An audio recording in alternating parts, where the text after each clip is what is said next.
আপনি যদি একজন কর্মজীবী মেয়েকে আপনার জীবনের সঙ্গী হিসাবে চান, তবে আপনাকে মেনে নিতে হবে সে ফুল টাইম আপনার বাড়িতে কাজ কিন্তু করতে পারবে না।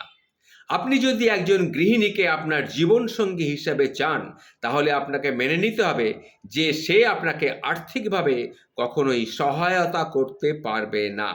সুতরাং থিঙ্ক বিফোর ইউ অ্যাক্ট। আপনি একজন ইংলিশ স্টাইলিস্ট কর্মহীন মেয়েকে জীবনসঙ্গী হিসাবে চান, তবে লাইফস্টাইলের জন্য ব্যয় আপনাকেই কিন্তু করতে হবে।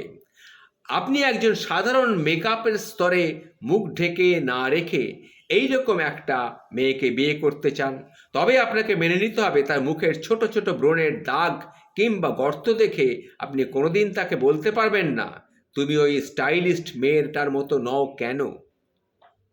কাউকে কারো মতো বানানো যায় না, এটাই হচ্ছে আসল কথা। কাউকে কারো মতো কিন্তু বানানো যায় না। সবাই একটি নিজস্ব সত্তা নিয়ে জন্মগ্রহণ করে। যেমন আপনি চান তেমন ওই সেইটাও সেও চায়। আপনি যেমন মেয়ে চান তেমন মেয়েকেই আপনি বিয়ে করতে পারেন। মাটির পুতুল ভেঙে নতুন করে গড়ানো যায়, কিন্তু মানুষ তো মাটির পুতুল নয়, এটা মাথায় রাখতে হবে।